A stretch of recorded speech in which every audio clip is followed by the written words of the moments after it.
इकलौती संतान थी और जौहर चंद ने उसे बड़े लाड़ प्यार से पाला था। कृतिका अब शादी के लायक हो चुकी थी और जौहर चंद उसके लिए एक अच्छा सा लड़का और ससुराल ढूंढ रहा था। इसी बीच उसकी मुलाकात सोमेश से होती है, जो आजकल बिजनेस वर्ल्ड में छाया हुआ था। उसके बिजनेस के नए नए आइडियाज ने मार्केट में तहलका मचा दिया था। जौहर चंद जब सोमेश से मिली तब उन्हें देखकर उसे अपनी बेटी की शादी याद आ गई। नमस्ते बेटा, मेरा नाम जौहर चंद है। तुम तो जैसे छा गए हो मार्केट में। बस ये तो मेरे माता पिता का आशीर्वाद है अंकल। उन्होंने बहुत मेहनत से मुझे इस मकाम तक पहुंचाया है। अब तो बस मुझे उनकी ख्वाहिशों को पूरा करना है। तुम्हारे विचार बहुत अच्छे हैं बेटा। तुम शादीशुदा हो? नहीं अंकल, पर अब मेरे माता पिता भी मेरे लिए लड़की ढूंढ रहे हैं। अरे वाह, ये तो बहुत खुशी की बात है। मैं तुम्हारे माता पिता से मिलना चाहूंगा बेटा। हाँ हाँ अंकल, आप कभी भी घर आ सकते हैं। सोमेश को मिलने के बाद जौहर चंद को बहुत अच्छा लगा, इसलिए वो दूसरे ही दिन सोमेश के माता पिता से मिलने उनके घर चले गए। पर जब वो वहां पहुंचे तो उन्होंने देखा कि उनका घर तो बहुत ही साधारण सा था। घर में लकड़ी की पुरानी कुर्सियां और कमरे में पुराने बिस्तर के अलावा कुछ नहीं था। नमस्ते, मेरा नाम जौहर चंद है। हाँ जी, सोमेश ने हमें आपके बारे में बताया था। आप यही सोच रहे होंगे ना कि कितने बड़े बिजनेसमैन का घर इतना साधारण कैसे है। नहीं नहीं, बस यूं ही। हमने सोमेश की पढ़ाई में और उसके नए व्यापार में सब कुछ लगा दिया। उसके पापा की जितनी जमा पूंजी थी वो सब हमने सोमेश के व्यापार में लगा दी और अब तो सोमेश बहुत अच्छा कर रहा है।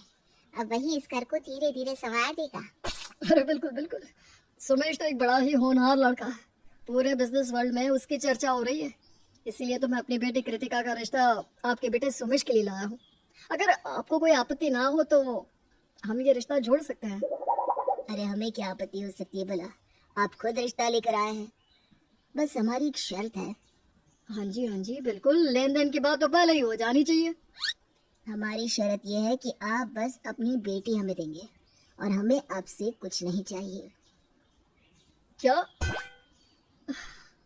आज आप लोगों से मिलके मुझे पूरा विश्वास हो गया है कि मेरी बेटी इस घर में बहुत खुश रहेगी। जौहर चंद और सोमेश के माता पिता कृतिका और सोमेश का रिश्ता तय कर देते हैं और कुछ ही दिन में उनकी शादी भी हो जाती है। शादी की पहली रात जब कृतिका अपने कमरे में आती है तब अपना कमरा देखकर उसे बहुत गुस्सा आता है। ये है हमारा कमरा, इसमें तो कुछ भी नहीं है, बस ये पुराना सा बिस्तर। और ये कैसे सजाया है हमारा कमरा, ये लाल पत्तियों से। आप इतने बड़े बिजनेसमैन हैं, कमरा तो ढंग का बनवा लेते अपनी बीवी के लिए। अरे मैंने अभी अभी अपना बिजनेस शुरू किया है कृतिका, और हमारा रहन सहन हमेशा से ही साधारण रहा है। पर मेरा तो नहीं रहा ना। क्या सोचा था मैंने कि मेरे कमरे में टेडी बेयर होगा, लाइट्स होगी, वो गोल बिस्तर होगा, पर यहाँ तो ड्रेसिंग के लिए टेबल तक नहीं है। ये आईना तो है ना, माँ भी हमेशा ऐसे ही तैयार होती है। आपकी माँ का मुझे नहीं पता, पर मुझे ऐसे रहने की आदत नहीं है। देखो, मैं अभी तो कोई वादा नहीं कर सकता, जो है फिलहाल तुम्हें इसी में गुजारा करना पड़ेगा। कृतिका को अपने ससुराल में हर चीज से दिक्कत थी। उसके सास ससुर चाहे उसे कितना भी प्यार से बर्ताव कर ले, पर उसका गुस्सा तो हमेशा ही नाक पर चढ़ा रहता था। सास ससुर जमीन पर बैठ कर खाना खा रहे थे और कृतिका जी एंट्री मारती है। अरे रे, ये आप दोनों क्या कर रहे हैं? खाना खा रहे हैं बहू, आओ ना तुम भी हमारे साथ बैठो। मुझे ऐसी जमीन पर खाना खाने की आदत नहीं है। कितनी बार कहा कि एक डाइनिंग टेबल ले लेते, पर नहीं, इस घर में तो सबको जैसे गंवार बन के रहने में ही खुशी मिलती है। सब हो जाएगा बहू, तुम गुस्सा क्यों करती हो? आओ हमारे साथ खाना खाओ। देखो, आज मैं तुम्हारे पसंद के गुलाब जामुन भी लाया हूँ। कृतिका अपने गुस्से में ये नहीं देख पा रही थी कि उसके ससुराल वाले उसका कितना ख्याल रखते हैं। उसे तो बस अपने स्टेटस की पड़ी थी। सोमेश, कल मेरी कुछ सहेलियां आ रही हैं मुझसे मिलने। अरे वाह, ये तो अच्छी बात है। क्या खाक अच्छी बात है? वो ये सब देखकर जरूर मेरा मजाक बनाएंगी। जो दोस्त तुम्हारा मजाक बनाते हैं वो तुम्हारे सच्चे दोस्त हो ही नहीं सकते कृतिका। आपको तो बस ज्ञान बांटना आता है, ये नहीं कि घर को थोड़ा अच्छा बनवा ले, नया फर्नीचर ले आए, हमारे कमरे को अच्छा बना दे। देखो, मैंने तुमसे पहले भी कहा है कि मैं अभी कुछ नहीं कर सकता। अभी मुझे काम पे ध्यान देना है, पर तुम्हें मना तो नहीं कर रहा। मैंने कहा ना, वक्त आने पर मैं सब कुछ बनवा दूंगा, वो भी तुम्हारे हिसाब से। पता नहीं कब आएगा वो दिन, तब तक मुझे वो शर्मिंदगी झेलनी पड़ेगी, उसका क्या।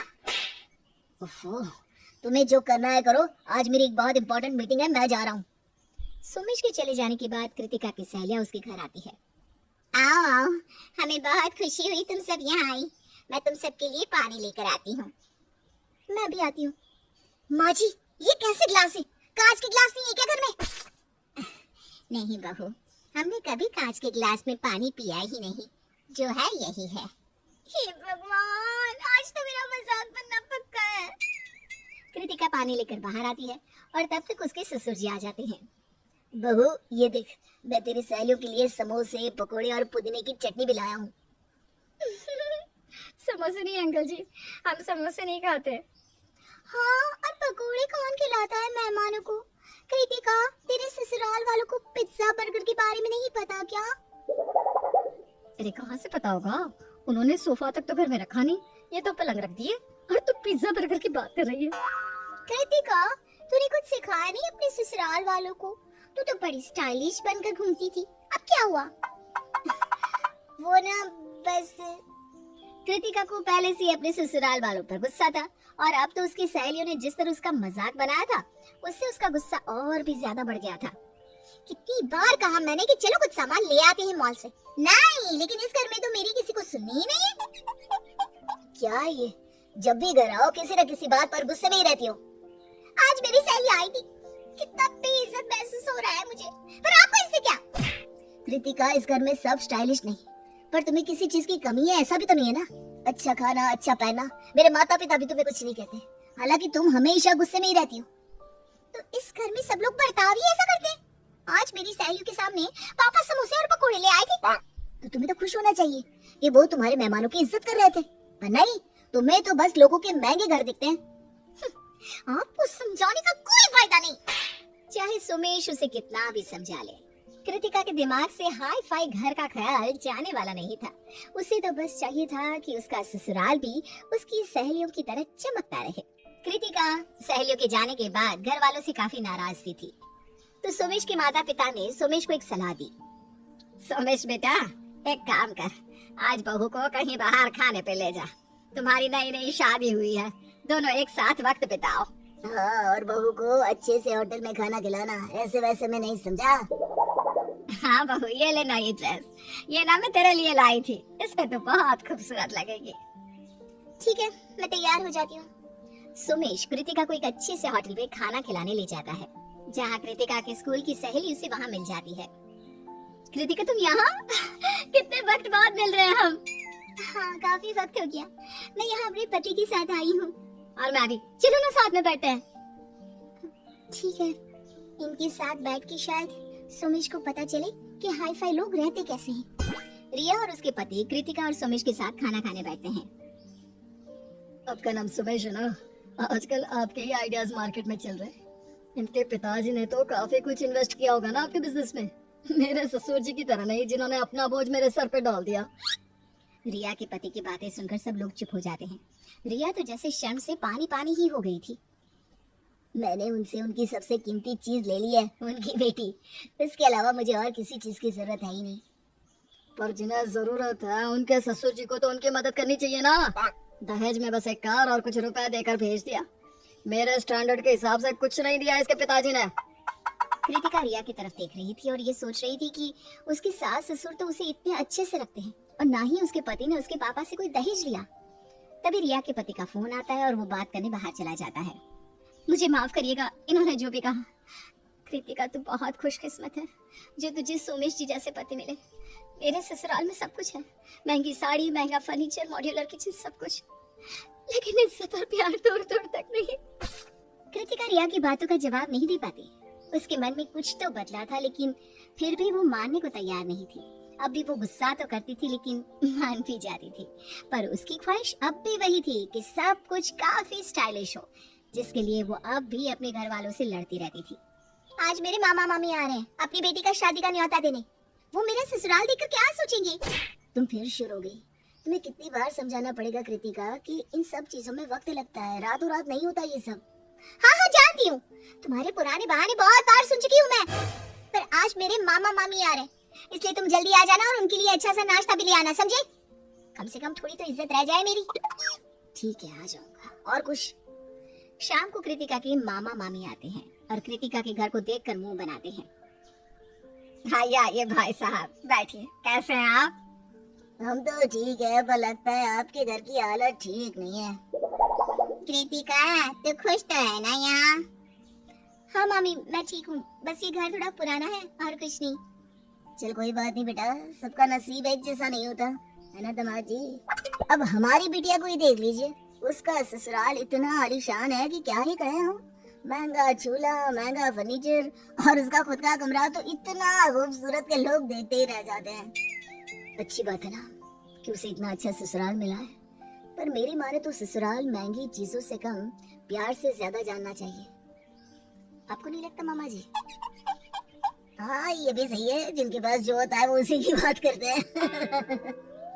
खैर ये सब बात छोड़िए, आप सब आइएगा हमारी बेटी की शादी में। बहुत शानदार तरीके से करवा रहे हैं उसकी शादी, बहुत खर्चा किया है। हाँ मामा जी, हम सब आएंगे। अच्छा तो फिर हम चलते हैं। मामा जी के जाने के बाद कृतिका रूठ कर अपने कमरे में चली जाती है, क्योंकि उसकी मामा जी के सामने उसकी बेइज्जती हो गई थी। पर सोमेश जैसे तैसे करके उसे मना लेता है।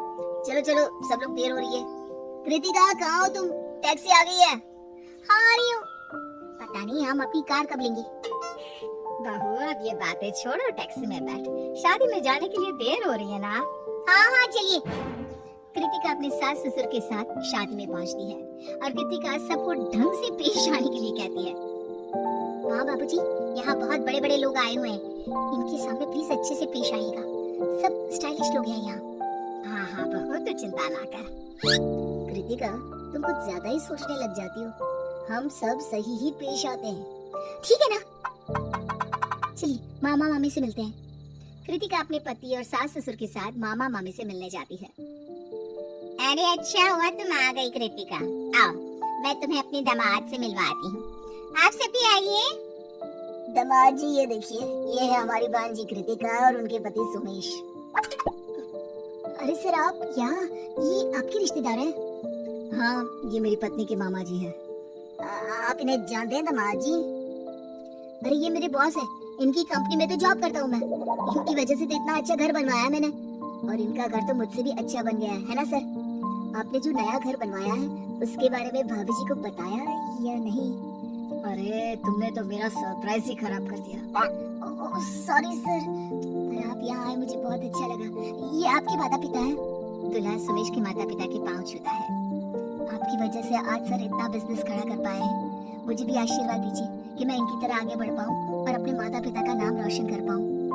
कृतिका के मामा जी ये सब देखकर शर्मिंदा हो जाते हैं। मुझे माफ कर दीजिएगा, मैंने अहंकार में आकर न जाने क्या क्या कह दिया। कृतिका बेटा, सच में तुम नसीब वाली हो कि तुम्हें इतना अच्छा ससुराल मिला है। बिल्कुल सही कहा आपने मामा जी, मैं बहुत नसीब वाली हूँ कि मुझे ऐसा प्यारा ससुराल मिला है। अब चले हम, हमारी नई कार और नया घर हमारा इंतजार कर रहे हैं। हाँ माँ बाबूजी, चलिए हमारे घर में चलते हैं, और मैं आप दोनों से भी माफी मांगना चाहती हूँ। मैंने गुस्से में पता नहीं आप दोनों से क्या क्या कह दिया। अरे कोई बात नहीं बहू, अब तो तेरा सपना पूरा हो गया ना, अब तो उस नए घर को अपने हिसाब से सजाना, ठीक है? हाँ, पर मैं समोसे और पकोड़े लाना नहीं छोड़ूंगा। चारों खुशी खुशी साथ में घर जाते हैं।